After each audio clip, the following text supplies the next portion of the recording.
Olá, eu sou o professor Luiz Paulo. Este é o quarto vídeo de uma série sobre a teoria e a prática da estatística. Neste vídeo vamos apresentar a teoria das probabilidades e a sua importância para a estatística. Toda teoria precisa apresentar um conjunto inicial de definições. Na teoria das probabilidades, a primeira definição é de experimento aleatório, que é um experimento cujos resultados possíveis você conhece, mas não sabe qual deles poderá ocorrer em um ensaio. A definição seguinte é a de espaço amostral ômega, exatamente o conjunto de resultados possíveis.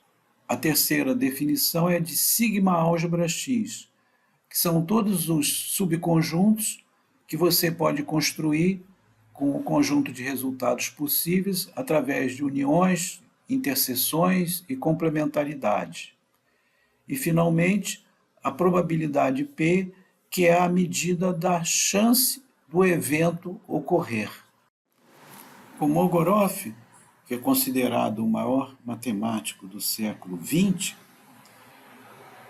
dentre outras contribuições, ele formulou os fundamentos da teoria das probabilidades moderna, incluindo o contínuo, porque até então somente os casos discretos de contagem, por exemplo, e que tinham uma formulação mais precisa. É dele essa ideia do espaço de probabilidade, reunindo as três últimas definições que nós mencionamos. Evento, que é um membro de uma coleção de subconjuntos de um conjunto denominado espaço amostral e que tem a estrutura de uma sigma álgebra F. Espaço amostral é a coleção dos resultados possíveis, numéricos ou não, da realização de um experimento aleatório ou observação de um fenômeno que pode ser encarado como aleatório. E sigma álgebra, que é uma coleção de subconjuntos de ômega que satisfazem as propriedades seguintes. Dois eventos que pertencem a sigma álgebra, a interseção deles também pertence. Se um evento pertence a sigma álgebra, o complemento desse evento também pertence a sigma álgebra. E um conjunto que pode ser infinito de eventos, a união deles também pertence à sigma álgebra. Essas propriedades podem parecer abstratas, mas elas foram necessárias para poder tratar dos casos contínuos, né? Intervalos de números reais, imagens, volumes. O terceiro elemento do espaço de probabilidade é a função probabilidade, que permite calcular a chance de um evento acontecer, dado que o experimento seja acionado. A definição clássica de probabilidade, ela é válida para um espaço de probabilidade discreto e finito, em que todos os elementos do espaço amostral têm a mesma chance de acontecer. A motivação para essa definição vem dos jogos tradicionais, que constituíram o primeiro terreno de aplicação da probabilidade. A função probabilidade, ela tem três condições que são exigidas para uma função ser considerada uma função de probabilidade. A primeira delas, que ela deve ser não negativa.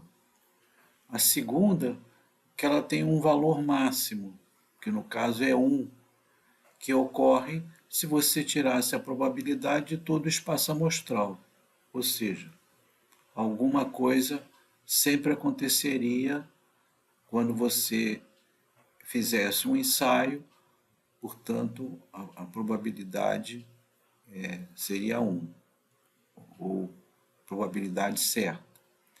E a terceira é uma propriedade de aditividade, ou seja, a probabilidade da união de eventos que teriam que ser disjuntos entre si, né, é simplesmente a soma das probabilidades.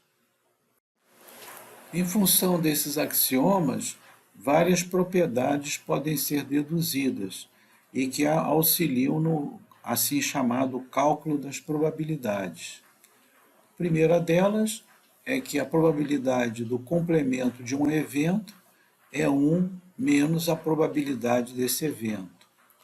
A probabilidade de uma união qualquer de eventos é a soma de P de A mais P de B, menos a probabilidade da interseção quando ela houver. E a terceira é que se o evento A é parte do evento B, a probabilidade de A vai ser menor ou igual que a probabilidade de B. Para ilustrar o que foi apresentado até agora, vamos apresentar um pequeno exercício. Considere uma urna com bolas numeradas de 1 a 100, números inteiros. Determine a probabilidade de sortear um número que seja ou ímpar, ou começado por 5, ou terminado por 3. O número 5 satisfaz e o número 3 também. Primeiramente, vamos descrever cada um dos eventos. Os números ímpares são descritos como da forma 2k mais 1, k de 0 a 49, que corresponde à metade aí dos 100 números inteiros em sequência. E a cardinalidade, né, o número de elementos desse evento é 50. A gente precisa dessa informação para poder utilizar a definição clássica de probabilidade, que é a única que foi dada até agora. Números iniciados por 5, o próprio 5, conforme o enunciado, né? E todos os números começados por 5, que até o limite, né, de 100, que dá no total 11 números. Números terminados por 3. Em seguida, nós podemos montar já a expressão do cálculo da probabilidade usando a união, porque o ou vira união, né? E o e vira interseção.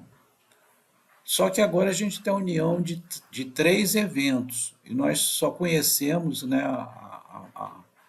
o resultado para a probabilidade da união de 2 eventos.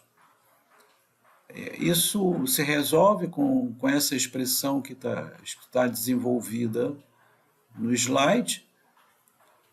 Você soma, aí você precisa retirar as interseções para não contar 2 vezes. Tá? Mas aí, como você tirou demais, você tem que somar a interseção dos 3, que foi retirada excessivamente. O cálculo segue dando o valor de 0,55. Nesse problema, nós vamos ver já uma situação no contínuo. Até então, estava se tratando, né, de casos inteiros, representados por números inteiros. 2 sinais de duração t menor que meio, cada, são transmitidos por um canal de rádio durante o intervalo de tempo 0,1. Cada um deles começa a ser transmitido com a mesma probabilidade em qualquer instante do intervalo 0 a 1 menos t. Se os sinais não se interceptarem, eles são transmitidos com sucesso. Se não, eles se interferem totalmente. Calcule a probabilidade de que eles sejam transmitidos com sucesso. Então, como no caso anterior, a gente vai determinar qual é o espaço amostral, qual é o evento de interesse, e aí a chance, né, ou a probabilidade de sua ocorrência. Nós vamos representar a situação através da geometria. Vamos usar um sistema de eixos, né, coordenados, onde um eixo se refere a uma transmissão, o outro eixo a outra transmissão. O espaço amostral, como foi definido no enunciado, é esse retângulo que vai de 1 menos t, na verdade um quadrado, né? Vai de 1 menos t a 1 menos t, que é o tempo permitido, né, para o início da transmissão. Como você não quer que os eventos coincidam, a representação do evento já vai ser esse triângulo que está aí marcado dentro do retângulo, porque se um evento começa dentro de um retângulo, ele vai terminar sem impedir que o outro evento possa começar. Por analogia com o caso de contagem, nós vamos calcular a área do evento e a área do espaço amostral e dividir uma pela outra, calculando a probabilidade das duas mensagens serem transmitidas com êxito. A formulação geométrica, entretanto, pode levar a indeterminações, como já se viu em outros casos. Vamos apresentar agora 3 resultados que têm muitas aplicações aí no cálculo de probabilidades. A primeira, na verdade, é uma definição, é a definição de probabilidade condicional. É uma definição muito importante, porque na maioria dos casos você não tem a probabilidade de um evento isolada, chamada probabilidade a priori. Você tem normalmente uma probabilidade condicional a outro evento. Então, a probabilidade de H dado D é definida como sendo a probabilidade da interseção de H com D sobre a probabilidade de D. A gente pode olhar aí na figura, onde você está representando usando os diagramas de conjunto, o evento H e o evento D, que tem uma interseção, H interseção D. A probabilidade de H dado D seria a proporção da interseção, né, de H interseção D, sobre a probabilidade de D.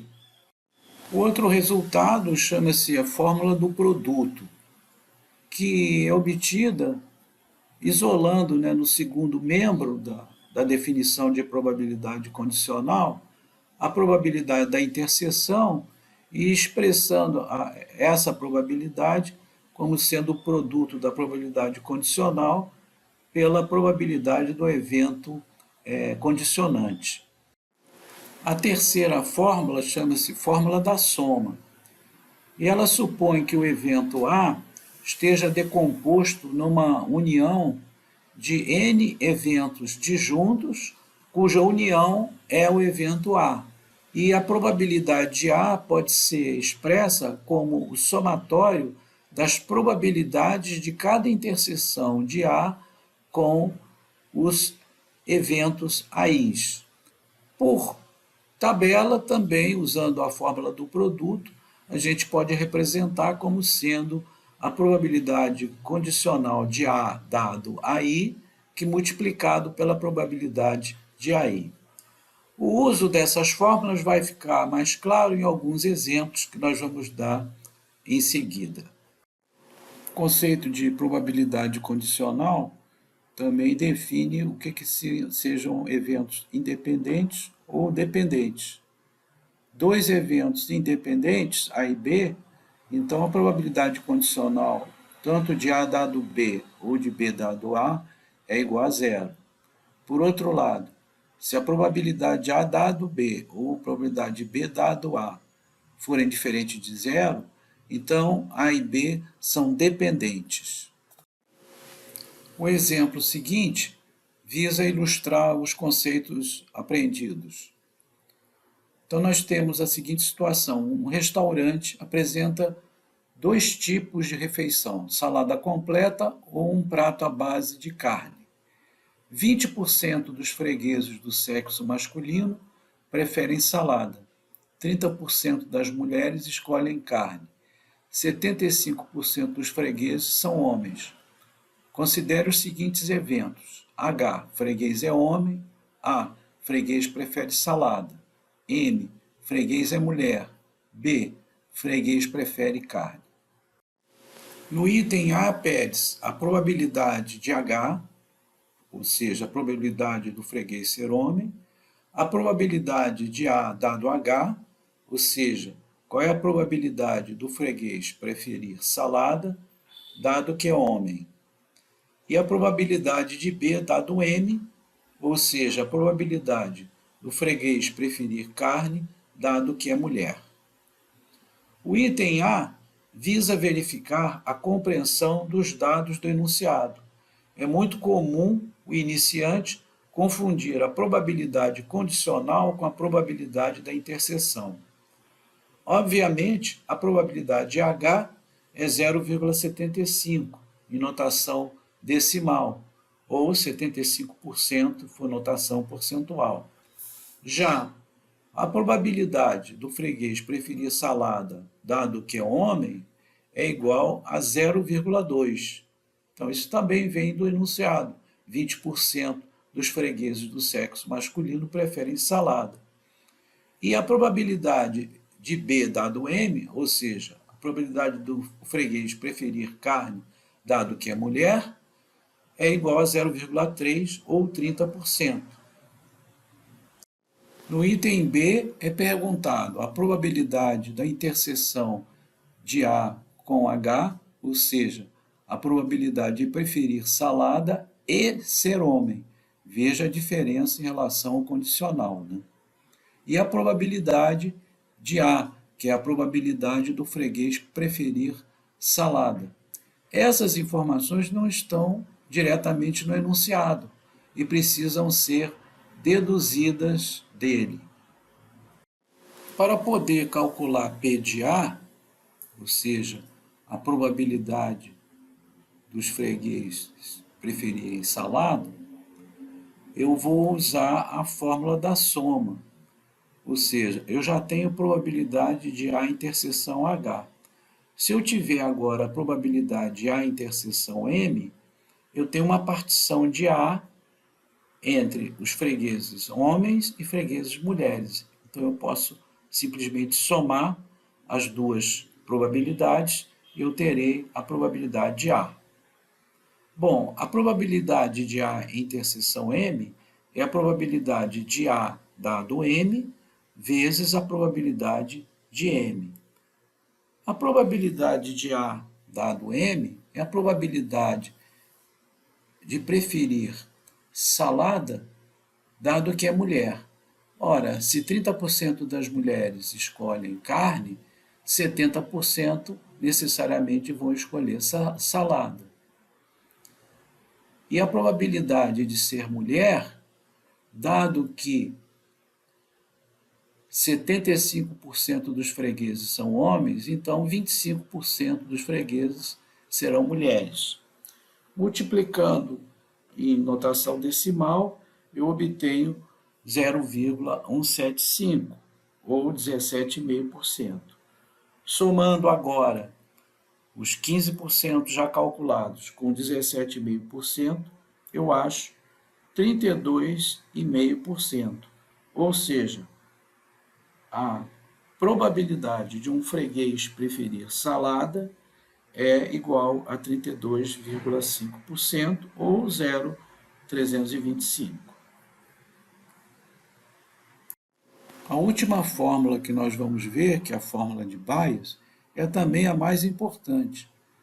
Ela é importante na estatística clássica, ela é o fundamento da estatística bayesiana e também fica impossível entender a variografia multiponto sem a compreensão da fórmula de Bayes.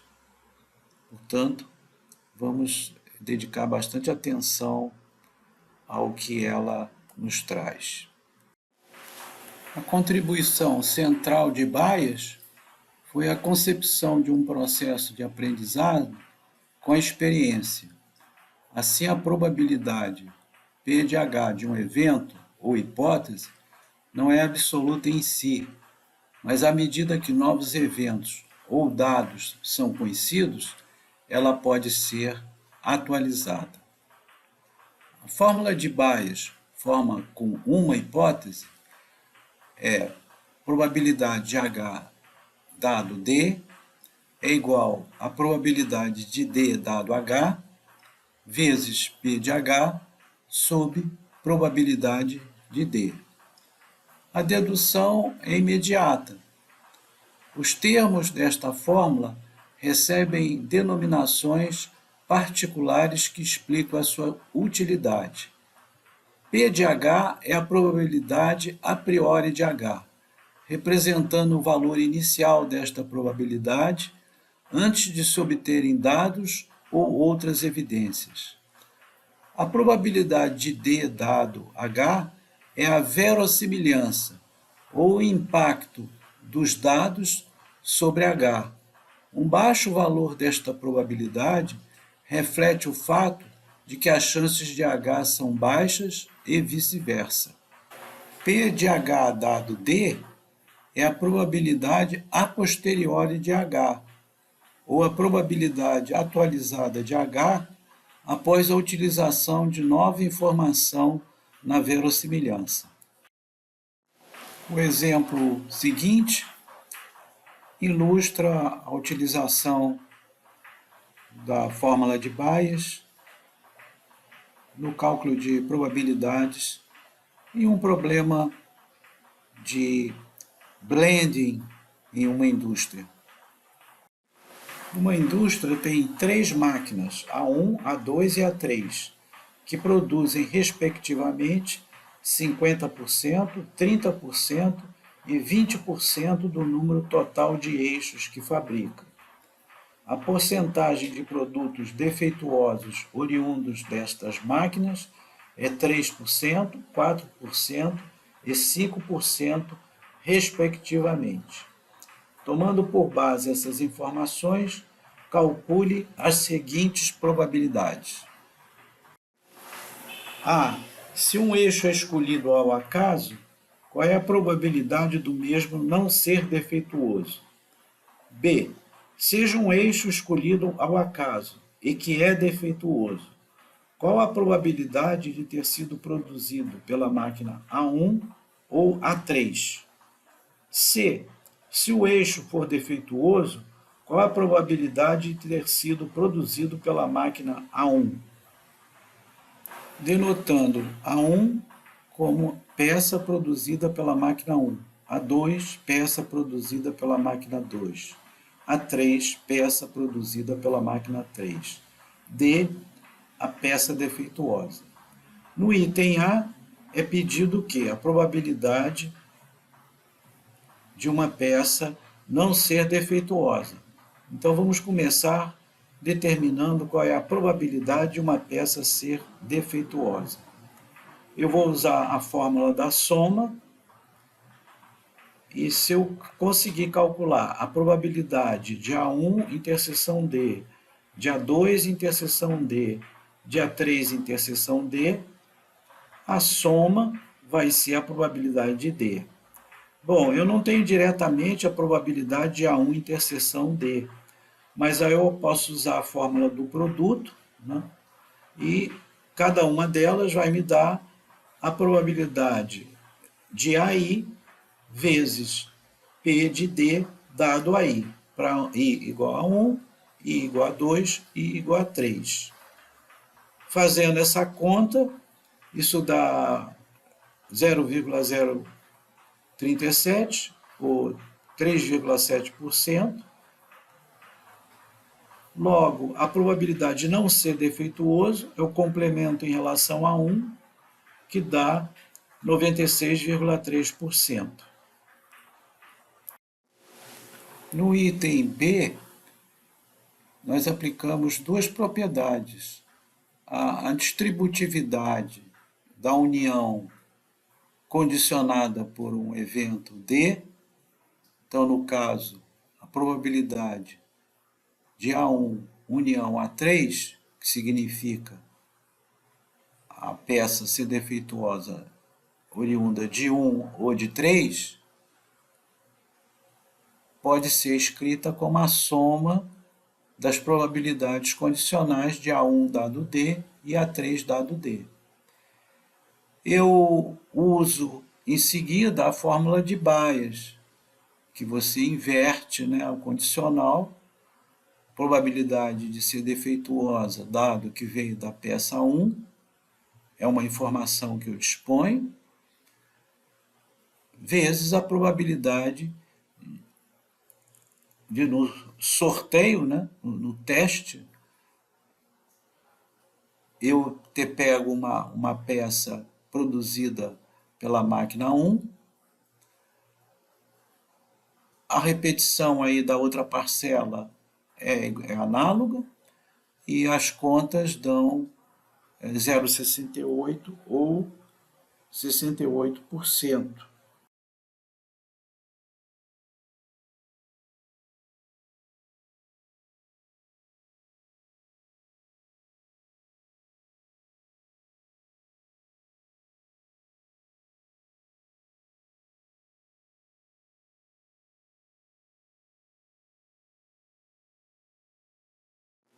O tópico seguinte, variáveis aleatórias, é praticamente tão importante quanto o de probabilidade, porque variáveis aleatórias são as funções no mundo da estatística.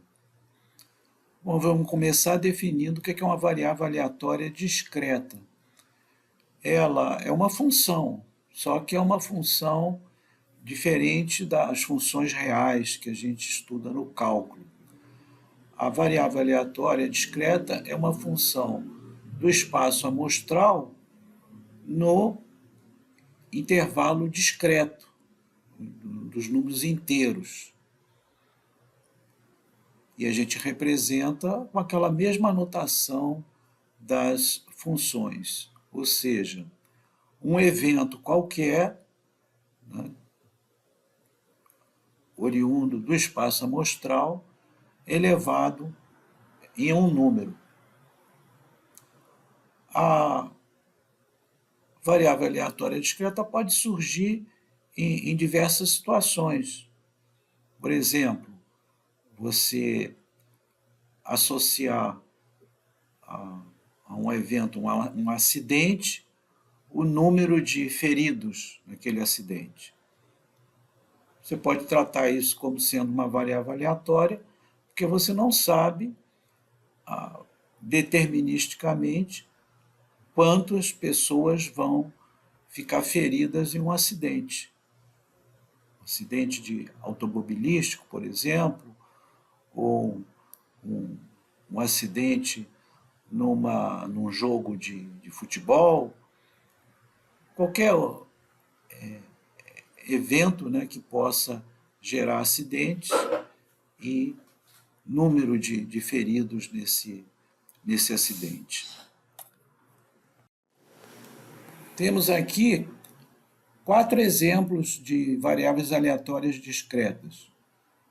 Em um jogo de dados, com só dado, associar a cada face o número de marcas. Então, cada vez que você lançar o dado, você não sabe qual é a face que vai ficar para cima, mas aí você conta o número de marcas e tem, portanto, um número inteiro associado àquele evento. Em um jogo de lançamento de uma moeda, associar a cada face os números 1 ou 0. Né? Cara ou coroa, cara valendo 1, coroa valendo 0. Em um sistema de controle de frequência, associar a cada aula o número de alunos presentes. E um call center associar a cada período de tempo prefixado, por hora, por dia, etc., o número de chamadas. Embora a definição de variável aleatória seja muito clara, ela não é muito operacional. Você precisa de amarrar melhor a ocorrência dos valores. Isso é feito através da função probabilidade, ou seja, cada valor assumido pela variável aleatória é associado a uma probabilidade. Então, a gente tem a função distribuição de probabilidades, que é a probabilidade de x, né, a variável aleatória genérica, assumir um valor x qualquer. Algumas variáveis aleatórias, elas recebem nomes porque estão associadas a regras de probabilidade determinadas. Por exemplo, você sortear um número em uma urna com bolas numeradas de 1 a um valor qualquer, é a chamada distribuição uniforme. Nesse caso, a probabilidade de qualquer valor entre 1 e n é a mesma, 1 sobre n. Outra distribuição básica é a distribuição de Bernoulli, utilizada para modelar experimentos aleatórios dicotômicos. Quer dizer, ou acontece ou não acontece. E convenciona-se de associar a probabilidade x igual a 1 ser o valor p, que é um parâmetro, né, da distribuição, e a probabilidade de x ser igual a zero, o valor q, que é o complemento em relação a 1. Outra distribuição é a binomial, utilizada para modelar experimentos compostos de Bernoulli, ou seja, você vai repetir o experimento de Bernoulli N vezes e vai querer saber qual é a chance de você ter um sucesso, 2 sucessos, assim por diante. O valor dessas probabilidades é dado por essa expressão, a começar pelo coeficiente binomial, que é a combinação de n elementos k a k, multiplicado por p elevado a k, onde p é a probabilidade de sucesso, e q é o complemento em relação a 1, elevado a n menos k. A distribuição seguinte é a geométrica, utilizada para modelar experimentos com condição de parada simples, primeira ocorrência, primeira falha, etc.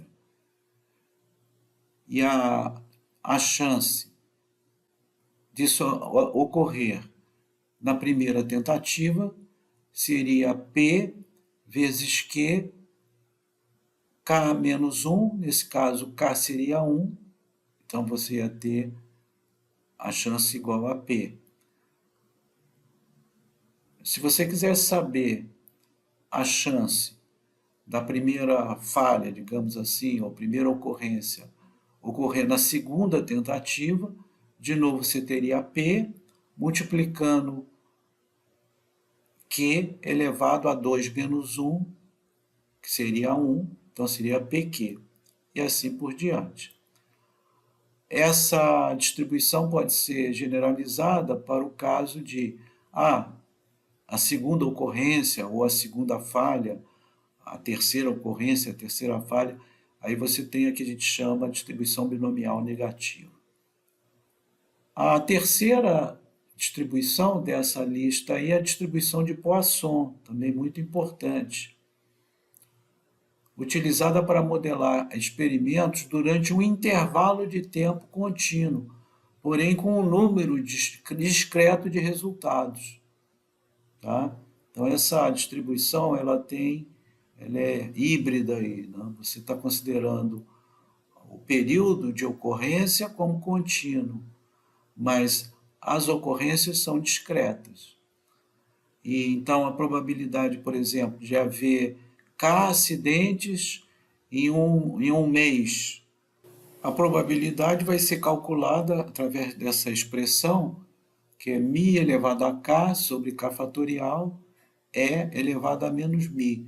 E o que é μ? μ é a média de ocorrências no intervalo de tempo considerado. Neste gráfico obtido do Excel, nós temos aí a distribuição binomial, inicialmente o gráfico da distribuição de probabilidade, ou função de massa, né, como alguns chamam, onde os parâmetros são o seguinte: o n foi igual a 20, a probabilidade de sucesso é 0,2 e o gráfico abaixo é da distribuição acumulada. Então, para você obter um ou outro, você vai colocar false ou true no último campo ali da lista de parâmetros. O gráfico ilustra a distribuição geométrica, sendo que a chance de sucesso é 0,2. Então, para o sucesso ocorrer na primeira tentativa, a chance é de 0,2. Para ocorrer na segunda tentativa, já é 0,16 e vai diminuindo. A geométrica aí é uma espécie de precursora da exponencial, tá? Ela vai caindo também. E ela é um caso particular da binomial negativa, com somente um sucesso. O último gráfico refere-se à distribuição de Poisson, onde você tem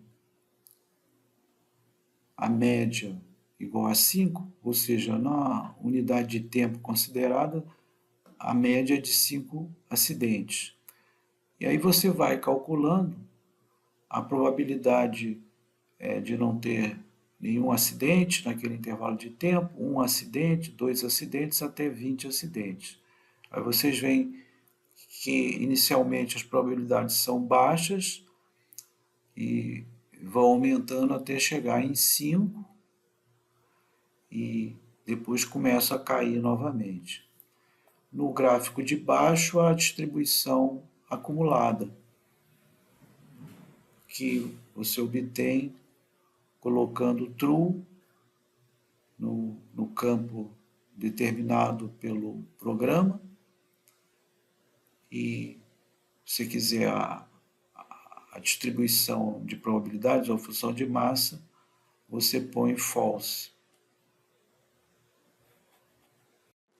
Nós vimos nos capítulos anteriores os conceitos de média e variância amostrais.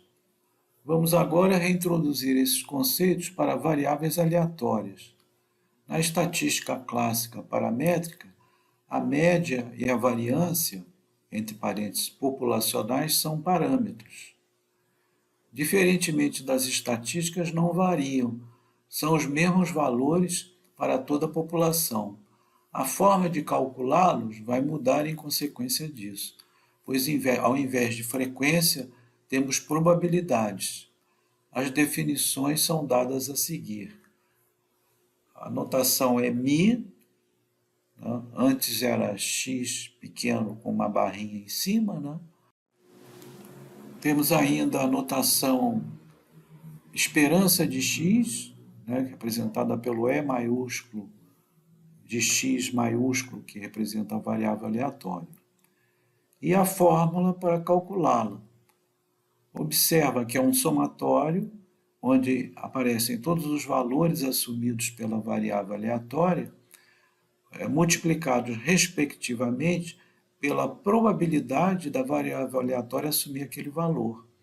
Antes, no caso da média amostral, era a frequência, né? Abaixo nós temos a fórmula da variância populacional, representada agora pela letra sigma, minúsculo, né, ao quadrado, ou ainda pela expressão var de x. O cálculo é um somatório onde todos os valores que a variável aleatória pode assumir, subtraídos de μ, que é a média populacional, ao quadrado, multiplicados agora pela probabilidade da variável aleatória assumir todos os valores possíveis no lugar da frequência relativa. Abaixo você também pode calcular a variância calculando a esperança ou média de x ao quadrado menos o quadrado da esperança de x. É uma expressão que a gente vai usar em algumas vezes para facilitar assim, o cálculo de probabilidades. Nessa tabela, vocês veem a média variância para as distribuições mais comuns. No caso da uniforme, a variância é n-1 ao quadrado sobre 12. Todas elas têm que ser deduzidas a partir das definições. Neste exemplo, com o jogo de roleta, a gente quer ilustrar um dos significados da esperança ou da média de uma variável aleatória. Ou seja, se o experimento é repetido inúmeras vezes, quantas vezes quiser, qual é a tendência de resultado, né, daquele experimento. Então,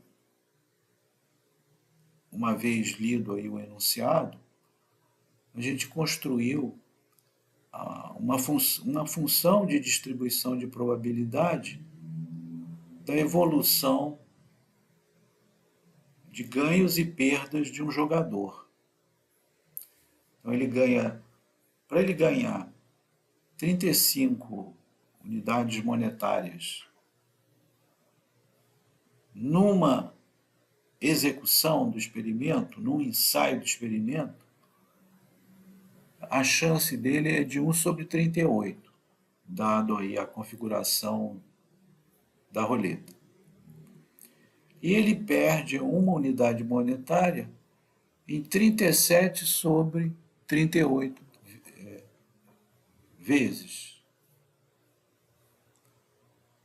Se você calcula a média, você vai multiplicar 35 pela probabilidade de 35, que é 1 sobre 38, e menos 1 pela probabilidade de não ganhar, que é 37 sobre 38, que é um valor negativo, é menos 5%.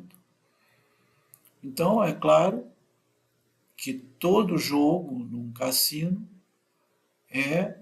a esperança é negativa para o jogador. Entropia é um conceito bem conhecido na física. Quanto mais imprevisível for um sistema, maior é a sua entropia. Quanto mais previsível ele for, menor é a sua entropia. Esse conceito de entropia pode ser transposto para uma variável aleatória. Antes de definir o que é a entropia de uma variável aleatória, precisamos definir o nível de informação associado a cada valor que essa variável aleatória pode assumir. A definição para esse nível é o logaritmo do recíproco da probabilidade desse valor. Nesse caso, qual seria a situação de incerteza mínima ou certeza máxima?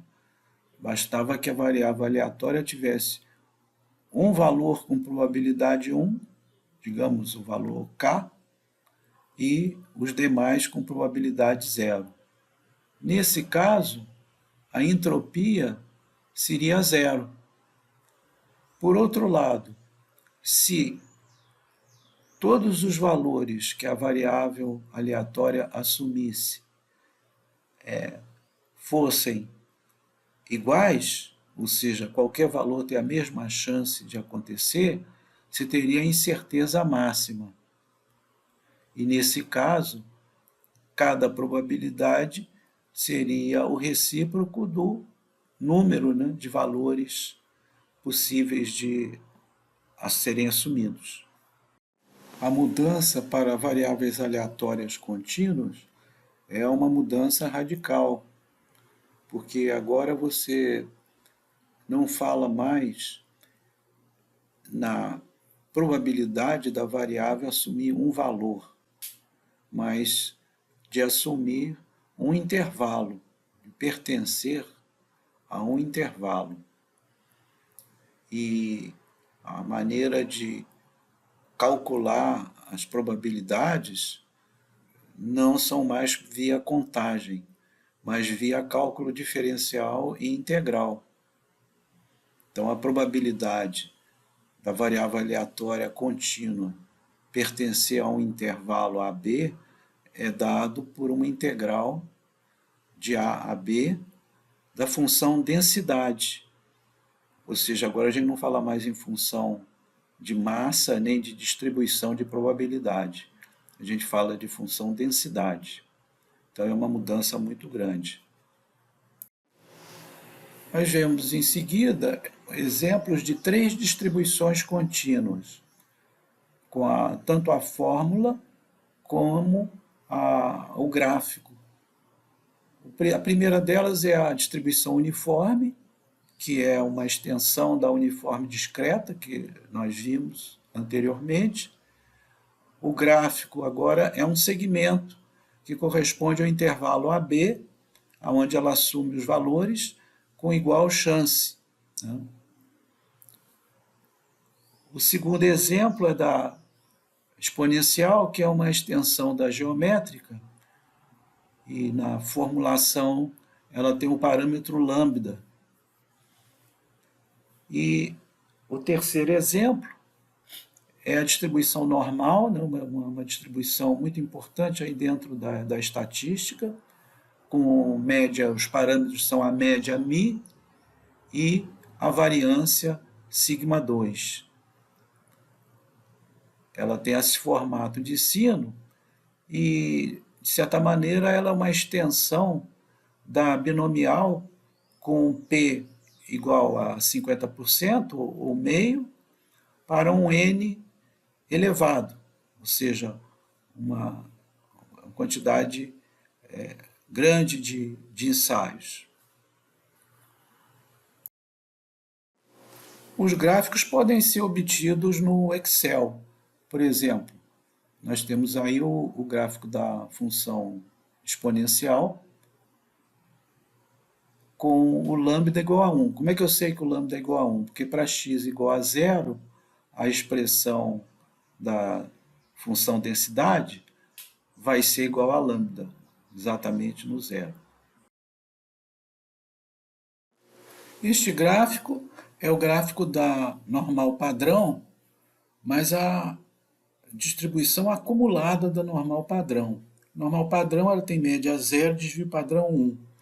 A notação para ela, para a função de distribuição, é o φ maiúsculo. Para a densidade, que não está representada aí, é o φ minúsculo. A utilidade para o cálculo é muito maior para a função de distribuição acumulada. Por exemplo, se eu escolher ali o valor 2, ele vai me dar que abaixo ou igual a 2, você tem 98% das realizações dessa normal. E muitas vezes é a informação contrária. Você quer saber quem é o quantil de 98%. Então você vai fazer o percurso no sentido oposto. Acharia que é 2. Tá? Essas duas operações, a leitura direta ou a leitura inversa, elas vão estar presentes em muitos problemas de cálculo de probabilidades.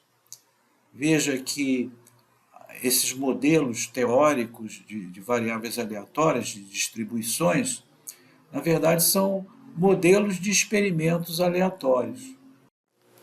Além dos modelos mais teóricos, há os modelos assim especializados, né? Há modelos que foram desenvolvidos para retratar experimentos da área de solos, ou da área de petróleo, ou da área de hidrologia, e assim por diante. São milhares de modelos teóricos que têm parâmetros, sempre a média e o desvio padrão estão presentes, mas muitas vezes tem outros parâmetros também.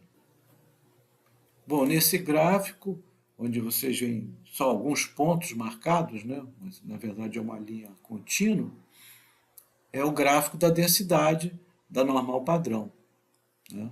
Ali está o φ minúsculo, né? Como notação universal para a densidade da normal padrão.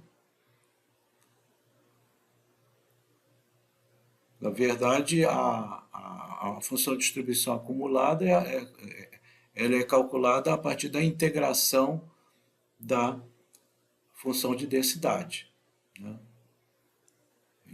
Integral de menos infinito até um valor x vai corresponder a um valor da função de distribuição acumulada da normal padrão, a φ maiúsculo de x.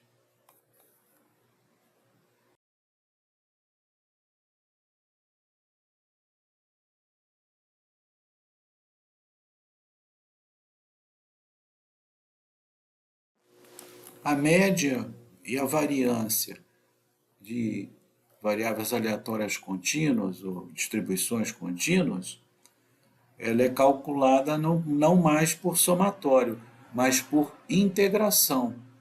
Então, se você for olhar essas expressões, é só substituir o x barra por μ e o sinal de somatório, né, que era o caso da discreta, pelo sinal da integral. E aí, é claro, tem a notação, né, o dt para indicar qual é a variável que está sendo percorrida. Mas ali você tem a fórmula tanto da média como da variância. Aquela outra forma análoga, né, para cálculo da variância, né, que é a 7.9, que a gente tinha também no caso de variável discreta.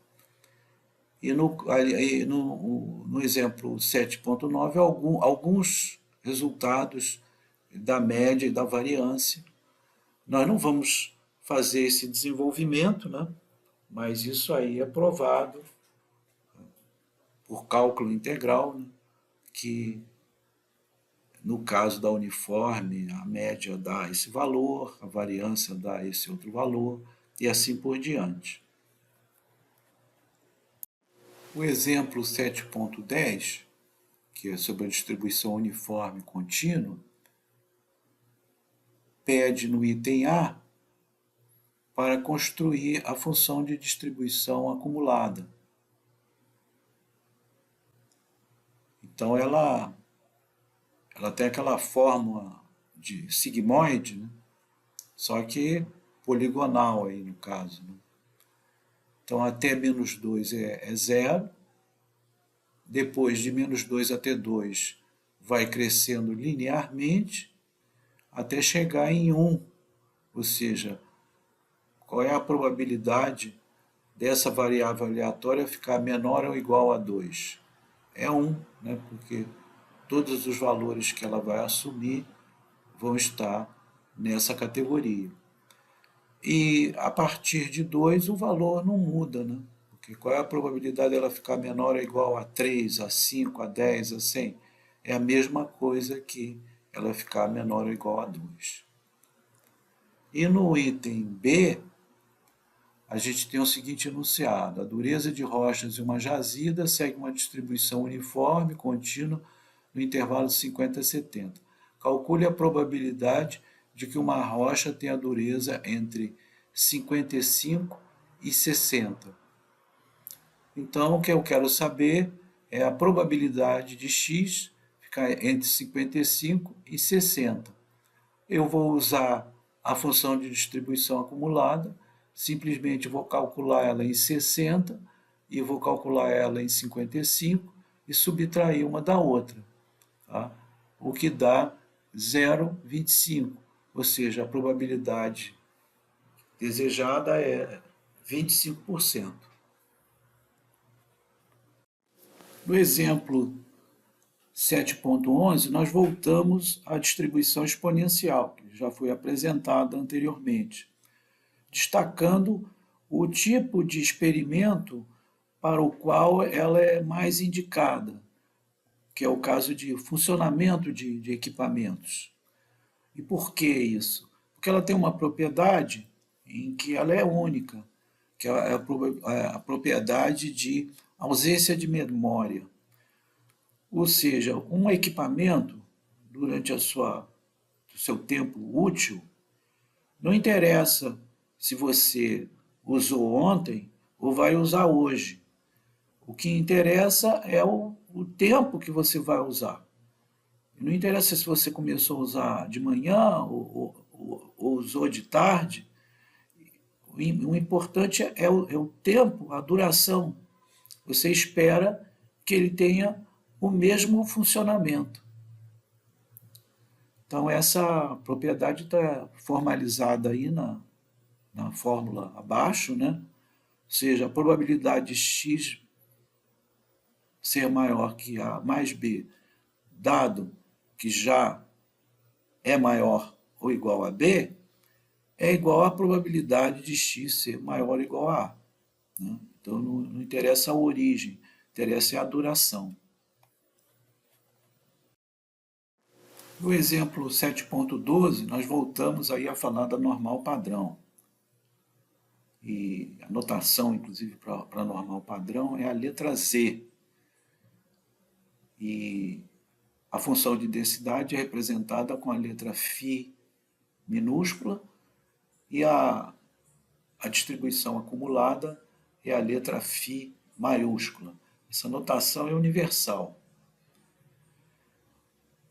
A expressão, a fórmula da função de densidade está aí do lado do gráfico, é 1 sobre raiz de 2π é elevado a menos x ao quadrado dividido por 2.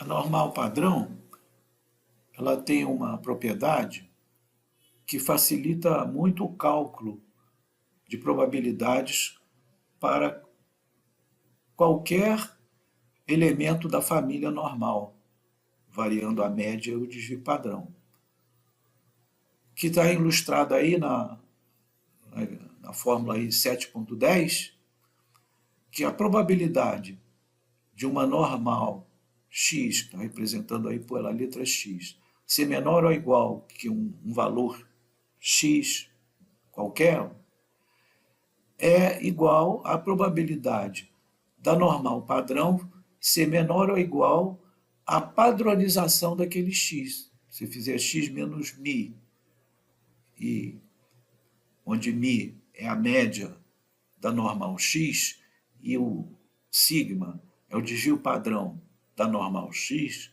então se você fizer essa padronização, você pode calcular esse valor diretamente na normal padrão. Isso era uma grande vantagem, né? Na época que você tinha que se basear em tabelas, né? Você tinha restrições de cálculo, diferentemente do que a gente tem hoje, mas é uma propriedade interessante que, mesmo que hoje você não use mais tabelas, né? Essa tabela que está citada aí no texto está no anexo 2 do segundo livro, que é o Introdução à Geoestatística.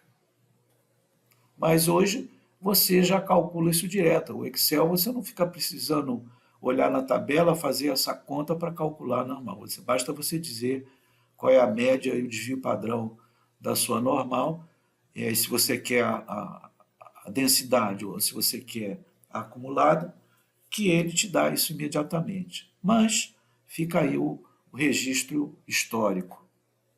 Experimentos aleatórios não se limitam aos casos univariados. Há inúmeras situações onde muitas variáveis são consideradas ao mesmo tempo.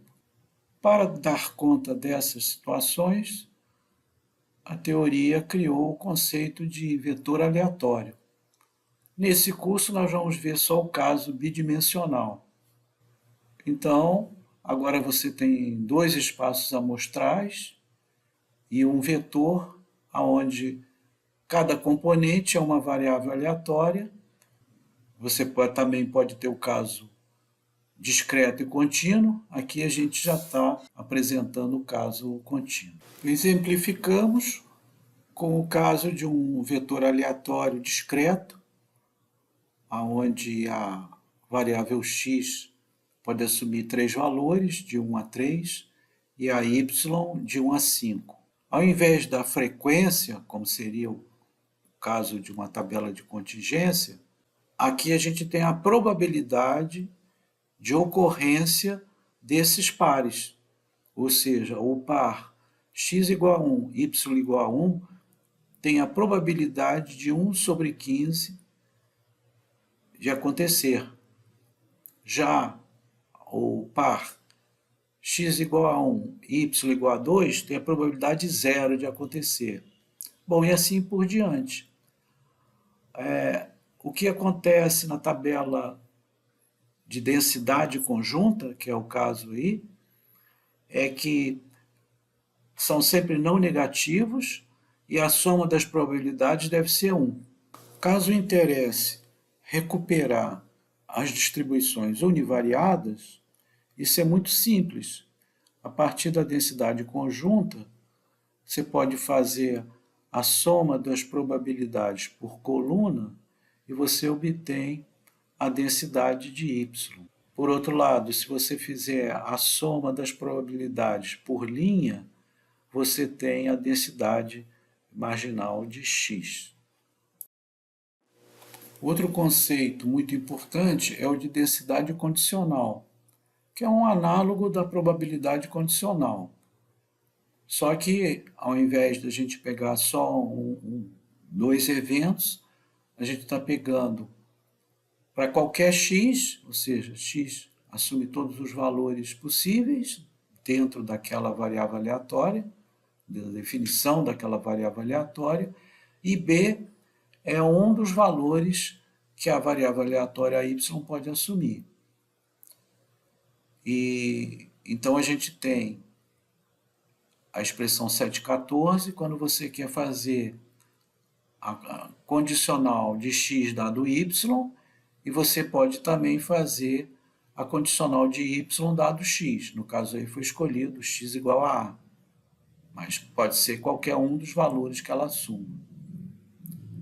No exemplo 7.15, a gente constrói a densidade condicional de y dado x igual a 2, obtendo essa tabela de probabilidade, né? Ou seja, y igual a 1 dado que x igual a 2 tem probabilidade zero. Y igual a 2 dado x igual a 2 tem probabilidade de 4/6 ou 2/3. Eu deixei a fração não reduzida para ver que a soma mais facilmente que a soma dá 1. E na tabela de baixo, a condicional de x dado que y é igual a 2. Tá? Como consequência, você pode também calcular a média condicional ou, como se prefere dizer, a esperança condicional. Vamos ilustrar aqui o caso do cálculo da esperança condicional de y, dado que x é igual a 2. Então, é simplesmente aplicar a regra, né, do cálculo da média na distribuição condicional. Você vai multiplicar 1 pela probabilidade que é 0, 2 pela probabilidade que é 4/6, 3 pela probabilidade que é 0, 4 pela probabilidade que é 1/6 e 5 pela probabilidade que é 1/6, obtendo no total 17/6. Assim como enunciamos o conceito de independência e dependência para eventos, através da probabilidade condicional, nós também podemos definir o conceito de independência para variáveis aleatórias. Então, nós dizemos que duas variáveis aleatórias são independentes somente se a densidade conjunta delas é o produto das densidades marginais. Isso seria, em termos de probabilidade de evento, seria, né, probabilidade de A interseção B igual a probabilidade de A vezes probabilidade de B. Finalmente chegamos a um conceito de covariância. Nós já havíamos visto covariância amostral, né? Agora a gente está estendendo esse conceito para variáveis aleatórias, um par de variáveis aleatórias, e a ideia é a mesma, ou seja, se as duas variáveis crescem juntas ou se reduzem juntas em relação às suas médias, então você vai ter uma covariância positiva, e se o comportamento é oposto, né, uma cresce em relação à sua média, a outra diminui em relação à sua média, você vai ter uma covariância negativa. O problema de usar a covariância é que as escalas das duas variáveis podem ser muito diferentes. Uma maneira para resolver isso é análoga à utilizada no caso amostral, que é usando o coeficiente de correlação, onde se divide a covariância pelo produto dos desvios padrão de cada variável. No exemplo 7.16, nós usamos aquela caracterização de independência para verificar se as variáveis x e y do exemplo 7.13 são dependentes ou independentes. Então a gente calcula a densidade conjunta e compara cada par possível com o produto das densidades marginais. E tem que dar igual. Se não der igual, cai por terra a hipótese de independência. Então você tem um nível de dependência entre essas variáveis aleatórias. Observe que independência não tem intensidade, ou tem independência ou não tem. Já a dependência, você tem grau de dependência, que é medido exatamente pela covariância ou pela correlação, pelo coeficiente de correlação.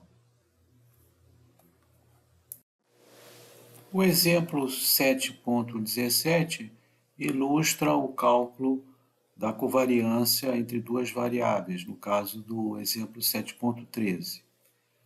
A gente vai usar uma versão prática, né, do cálculo da covariância, que é a média do produto menos o produto das médias. A média de x é apresentada, depois a média de y também é apresentada, e a média de xy você tem que construir a xy, né, para cada produto. Muitas vezes tem uma fusão de produtos, né? Você pode ter x2, y3 e x3, y2, vai dar 6.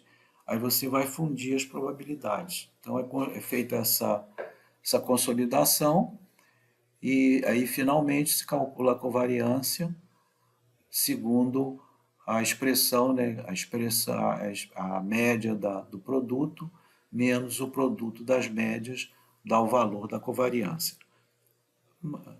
Para vocês verem aí um cálculo de probabilidade.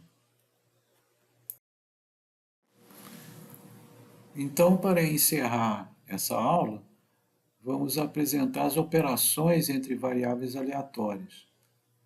Assim como você tem no estudo do cálculo operações entre funções, né, você tem, você tem também as operações entre variáveis aleatórias, que são funções, mas não são as mesmas funções do cálculo diferencial.